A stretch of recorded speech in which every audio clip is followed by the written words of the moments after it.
ọpẹ́ ní fún Ọlọ́run ọba tó pa á mọ́, ọba tó sọ wá dé àsìkò yìí ọgbọ́n wa kó ìmọ̀ tó bẹ̀ ní àrígbà pẹ̀lú ìgbọ́ Ọlọ́run ọ̀dọ̀ ìṣẹ́ Ọlọ́run Àlàyé tó bẹ̀ tí micheal Ọlọ́run bẹ̀ ìdásílẹ̀ yẹ God Help Ministry tó wà ní àjẹmọ́ àti ní Akíọdé ní ìpínlẹ̀ Èkó ọ̀dọ̀ náà látún wà ní òní gẹ́gẹ́ bí ìṣe wa. Mo máa sọ fún yín pé nítorí èèyàn náà ti dá wòlíì tí ọ̀nà máa ti rí wòlíì tó gẹ́gẹ́ bí wòlíì rẹ̀ wọ́n fà kó ṣòfò tètè pé wọ́n kí o lè bá jẹ oore àti àǹfààní wòlíì. Wòlíì ká tó wọlé tó ẹ bá kí àwọn ojú tó wà báyà yín. Ní orúkọ Jésù Kristi ọmọ Ọlọ́run Àlàyé mo gbàdúrà fún kíkíbi tá a ti ń fún tẹ́tí ń wò mí lórúkọ Jésù àánú kó wá yín rí gbogbo agbára ìdíwọ́ ìdènà nínú ayé ẹ̀mí mọ́ mu kúrò lẹ́tà ìbànújẹ́ tọ́ta fẹ́ fún ẹ̀yẹn ọ̀run fàyà bí mo ti sọ lónìí bẹ́ẹ̀ ni kò rí o Jésù Olúwa wa. Àmín àmín lórúkọ Jésù àṣẹ́gun bẹ́ẹ̀ náà ló máa rí. Lónìí a fẹ́ sọ̀rọ̀ nípa ògo ẹ̀rípa tí ń mú bọ̀ láti bí ọjọ́ mélòó kan a ti sọ̀rọ̀ nípa oríṣiríṣi ògo a ti sọ̀rọ̀ nípa àwọn kan olóńgbògbò jẹ́ ṣùgbọ́n lónìí a á sọ̀rọ̀ nípa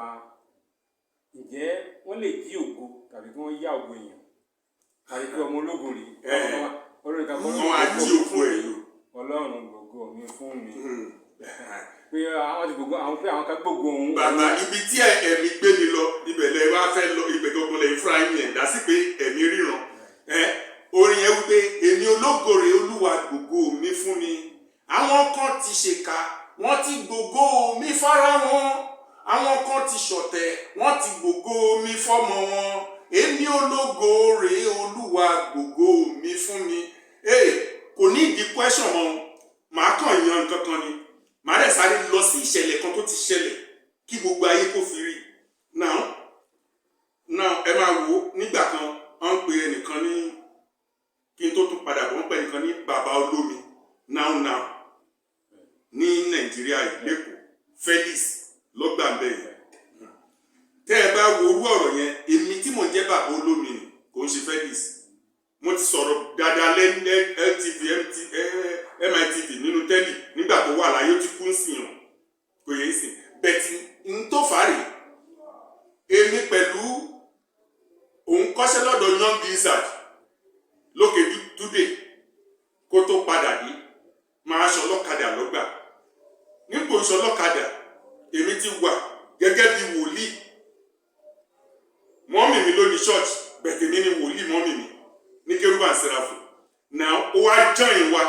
nítorí ìmísí tọ́lọ́run fún wa nígbà yẹn ó wá jẹ́ part 2 church wa àwa wà lókè ó jẹ́ part 1 òun wà lẹ́yìn nísàlẹ̀ ó jẹ́ part 2 ó ń gbé street kejì street tí mò ń gbé náà àrẹ̀jọ ń gbé bẹ́ẹ̀ à ń lọ ìdí tí mo fi jẹ́ bàbá olómi rè ẹnìkan ló sọ mí ní bàbá olómi máa kàn pè ní mẹ̀sáyà ó wà ní mẹ́ran ẹ máa gbọ́ mẹ̀sáyà church kò pé méjì òtìkò náà ti kú ń sìn ṣùgbọ́n mẹ̀sáyà ó ní ìyálé kan ìyálé ẹ̀ màmá yẹn ń gbé Òṣòdì wọ́n ń pè ní ìyá onítọ́kì lóṣòdì very popular ní gbogbo àwọn tí mò ń sọ yìí o ìyá onítọ́kì lóṣòdì ni àbúrò mẹ̀sáyà gba ẹ mẹ̀sáyà fẹ́ lọ sí Italy ló wá pè mí nítorí ẹ̀bùn Ọlọ́run tó wà nú ara mi ipe kí n wá ṣe àwọn iṣẹ́ kan tán ni mo ṣe fóbìnrin kan ní Ísírẹ́lì àbúrò ẹ̀ òjò ló jẹ́ ká pàdé àti ní Akérèlé tó máa ń ṣe carnival ní every year lákérèlé láti pàdé níbi carnival yẹn òun pẹ̀lú àwọn sísítà mi jọ rẹ̀ ok ẹ má ní ọ̀rọ̀ mi pọ̀ bá a ṣe kúrò ní Akérèlé tí mo lọ ṣe iṣẹ́ yẹn fún wọn ibẹ̀lẹ̀ mi ti bà lé mi tí mo ti wá sí chọ́ọ̀chì ẹ̀mí bà lé mi tí mo wá chọ́ọ̀chì ibẹ̀ ni Felix ti wá òun ló máa ń ṣèsọjí fún mi èmi wà lórí òkè òun máa ń ṣèsọjí fún mi everyday ìsọjí yẹn mẹ̀sáyà ti lọ sí Italy ìyálé ẹ̀ wá ìyálé ẹ̀ tó wá mo wá ṣiṣẹ́ omi kan omi tí mo ṣiṣẹ́ yẹn máa kàn pè ní àríkàwé very popular ọ̀gá ni ní custom officer bí mo ṣe ń sọ̀rọ̀ yìí wọ́n lè máa bá ọ̀rọ̀ ìpàdé Mr. àríkàwé yẹn òun ni ọ̀n wá chọ́ọ̀chì wa àjọ máa ń ṣe prayer pọ̀ so Mr. àríkàwé yẹn lọ́lọ́run lò mí fún wọ́n ṣẹ̀ gba promotion mo wá sọ fún wọn pé another promotion tó wájú wọn àwọn náà mo ṣẹ̀ṣẹ̀ gba promotion ni and then 6 years náà wọ́n máa fi gba promotion síra wọn onírọ́ mo lé ní promotion ni nígbà tá a jọ máa gbàdúrà promotion ìṣẹ̀lẹ̀ nínú promotion yẹn àdúrà tó ń gbà nínú ilé ńgbà yẹn náà ti rí omi tó wà ní ìsàlẹ̀ ilé wa omi yẹn nígbà tá a wà ní kòkó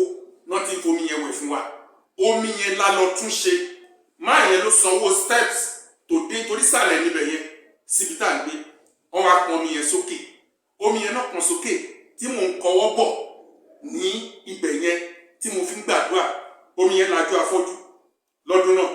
omi yẹn fún àwọn èèyàn lóyún lọ gbogbo ẹ tó bá lóyún mò ń sọ pé ọmọkùnrin ló máa bí ọmọbìnrin ló máa bí àwọn tí ò nọkọ wọ́n fi ń wọrí omi yẹn ni ìyá yẹn bù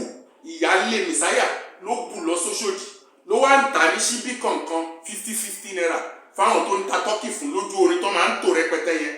bó ṣe ń ta fún wọn nígbà tí wọ́n á sọ̀kalẹ̀ ìyá yẹn present mi ní fídíò àti aṣọ àdúrà méje kọ́lọ́kọ́lọ́ gẹ́gẹ́ bí alóore so bí mo ṣe wá lọ kí ìyá yẹn tó present mi fídíò aṣọ even ó nínú owó màálù tí mo fi ṣe sọ̀kalẹ̀ 14 days mo fi gorí òkè yẹn bí mo ṣe dóṣòdì bó ṣe lọ bú bàbá olómi rèé o bàbá olómi rèé o bàbá olómi rèé o ìdí tí wọ́n fi ń pè mí ní bàbá olómi nìyẹn lẹ́yìn tí mo sọ̀kalẹ̀ àbúrò mi gorí òkè mò ń preach níjọ́ sọ̀kalẹ̀ wípé ìyá yìí ló sọ mí ní bàbá olómi omi tó dẹ̀ wà lẹ́yìn là ń lò kò pẹ́ ni mo lọ sí Africos now ẹ̀gbọ́n mi kan àfáà ni ó máa ń ṣe nínú bíní sí mi nítorí agbára orí ọ̀fẹ́ àtàgbára Ọlọ́run nínú ayé mi òun pẹ̀lú Felix wọ́n jọ rẹ̀ torí Felix fi ọdún bíi 4 jù mí òun pẹ̀lẹ́ gbọ́n mi lẹ́gbẹ́ àwọn méjèèjì wọ́n ń ṣọ̀rẹ́ ẹni tó ń ṣe ẹ̀tanú mi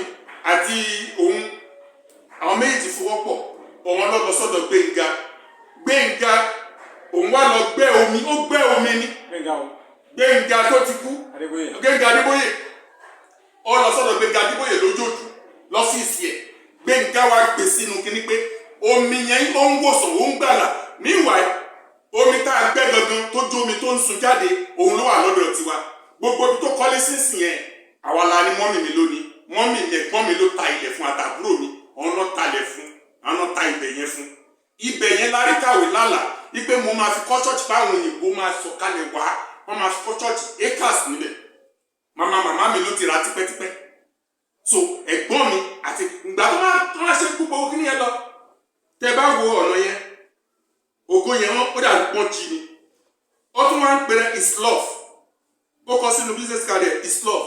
kingdom of love ló pe garden yẹn ó tún wá kọ is love ó yí kúrò lórúkọ Gabriel and Seraphim tájọ ń jẹ tẹ́lẹ̀tẹ́lẹ̀ àyànfẹ́ Kristi lájọ ń jẹ ó yí kúrò fine àdèjọ wà bẹ́ẹ̀ so mo kàn lọ bá gbèsè dé mo lọ bá